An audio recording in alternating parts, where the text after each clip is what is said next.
Senator Bill Cassidy, when I was young and naive, and I thought, wow, all we really need to do is make sure everyone in your state knows that Mary Landrieu is not pro-life. Contrast that with your great leadership, your background as a physician. All we needed to do was make sure that contrast was known, and she could finally be unelected, and we could help elect you, Senator Bill Cassidy. And guess what? Yes, maybe we were young and naive. We were also right. And so that was our first election where we had a statewide impact across the country in several battlegrounds. And I couldn't be more proud of that work on the part of our canvassers and everyone who did that work than right now in Senator Cassidy's leadership in the Help Committee going after the mifepristone nightmare that has occurred in this country to women and unborn children. And I just cannot thank you enough. You deserve all of our support. I know you have a tough primary and you need to win. We've endorsed you with great enthusiasm and we need you back. And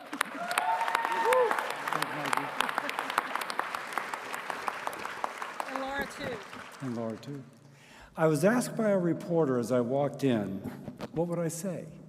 And I said, I'm going to speak to this group about because each of us knows someone who would have been aborted, but his mother or her mother made the decision not to, and now that child is an adult and is one of us. And that adult is having children. And the blessings of life continue from generation to generation. But that doesn't happen by inertia. That happens by us working together to give the message that life is important. Let me start by thanking you. Now, what do I do as the chairman of the Health, Education, Labor, and Pensions Committee? The reporter said, tell me about that. Well, I'm a physician, a doctor, and so I understand from my medical training that life within the womb, that life that maybe you can't see, but that life is there, and it's coming. And one more time, it's going to be one of us. And it's been a privilege as chair of the Health, Education, Labor, and Pensions to work with Ashley and Jim, who are on my committee, on things, for example, trying to hold the administration accountable for approving a new generic form of mifepristone, of not reinstating the REMS database, and not yet reinstating the in-person requirement. Why is this important?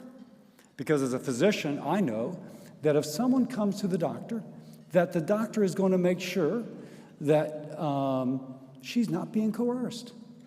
It was mentioned, there are cases in Louisiana where the young lady thought she was going to have a gender reveal party, but instead the mother coerced her into taking the abortifacient, and she ended up in the emergency room not to deliver a child, but to deliver a dead fetus. Now, let's end on a happy note. We are changing this. We are changing this. And I thank you for working together to bring a culture of life to our society. So that's less likely to happen. And we're more likely to have a child born who one day will be a Marjorie Dansfield. One day will be one of these senators. One day be one of you fighting for life and fighting for the next generation. Thank you very much. Thank you.